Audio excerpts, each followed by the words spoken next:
The following presentation is a teaching by Avraham Emuna.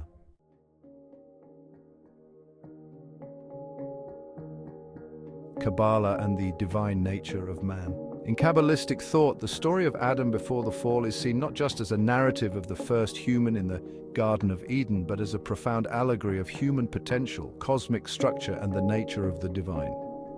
Jewish mysticism delves deeply into the metaphysical dimensions of the Torah, offering a spiritual interpretation of Adam's state before and after his sin, on top of the already accepted literal interpretation.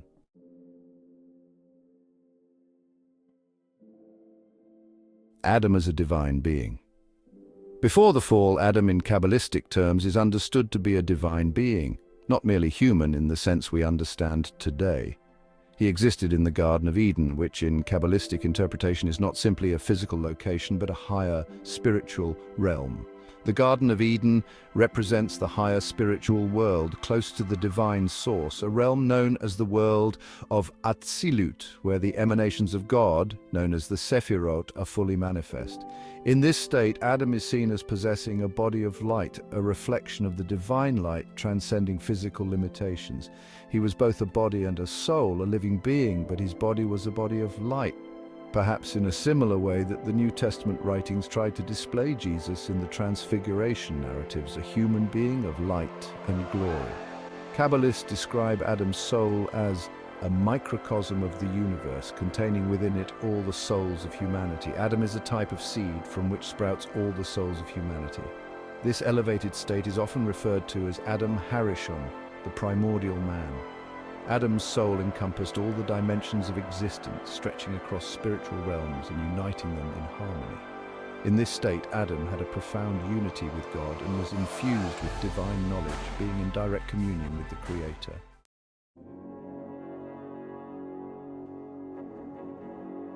The Garden of Eden as a heavenly realm. The Garden of Eden from a Kabbalistic perspective is not just a place of beauty and delight, but a symbolic representation of the spiritual worlds. It represents a realm where spiritual light flows freely, without obstruction, separation, or shadows.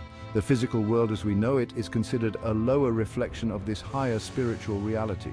In Eden, Adam experienced existence in its purest form, without division between the spiritual and the material. The spiritual and material world were one in unity. He lived in a state of devakut, cleaving to God in intimate connection, free of ego and fragmentation. Here, Adam was not subject to the limitations of physicality, time, or space as we know them. He was a part of the divine flow and the cosmic order of the universe. He dwelt in the presence of divine light.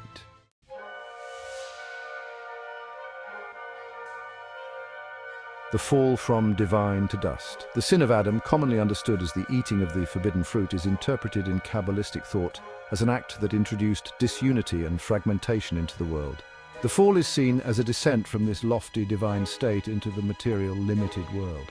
By partaking of the tree of knowledge of good and evil, Adam and Eve brought about a profound shift in their state of being. In Kabbalah, this sin symbolizes the introduction of fragmentation and the manifestation of good and evil into creation, causing a rupture in the harmonious order of existence. Before the fall, Adam's body was made of divine light and his connection with God was pure and unbroken. But after the sin, this spiritual radiance was diminished and he became subject to the physical limitations of the material world. His body, now associated with physical matter, became mortal, subject to decay and death. As Genesis 3:19 states, "From dust you were taken, and to dust you shall return." Kabbalists interpret this as Adam's descent from his divine essence to a lower state, where his connection to God is now more obscured by the physical body and the ego.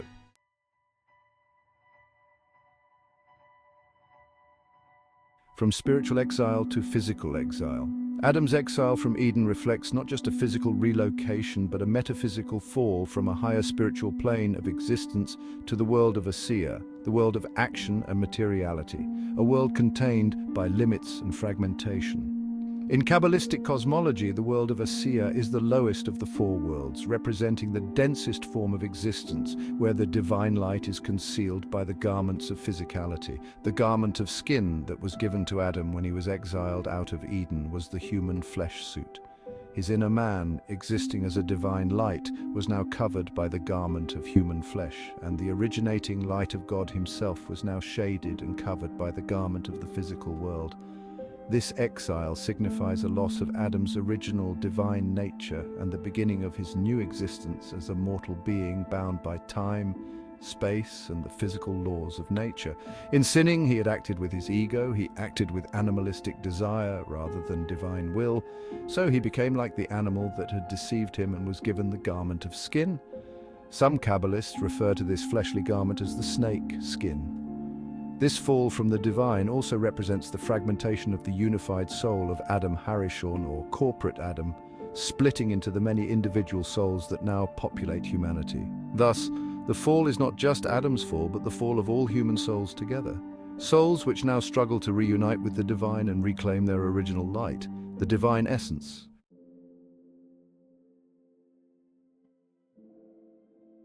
The goal of rectification. Kabbalah teaches that the mission of humanity, stemming from Adam's fall, is to engage in tikkun, or rectification. Through spiritual work such as the study of Torah, performance of good deeds, kindness, and striving for higher consciousness, humanity can repair the rift caused by the fall and elevate the sparks of divine light that were scattered in the material world. The ultimate goal is to return to a state of unity with the divine, to restore the world to its original perfected state before the fall. This process of rectification is often seen as a gradual ascent back to the divine state that Adam once enjoyed. A return to the Garden of Eden, though now with the wisdom gained from having experienced good and evil. According to Kabbalistic tradition, this return to Eden, or to the higher spiritual worlds, is the ultimate destiny of humanity, when the fractured aspects of creation will be reunited, and the world will be filled with divine, unfragmented light. Humanity's spiritual mission is to engage in tikkun, restoring the world and returning to the divine state that Adam once enjoyed. Through the Kabbalistic lens, Adam's story is not just a tale of sin and punishment, but a cosmic blueprint for humanity's ultimate redemption and return to the divine source.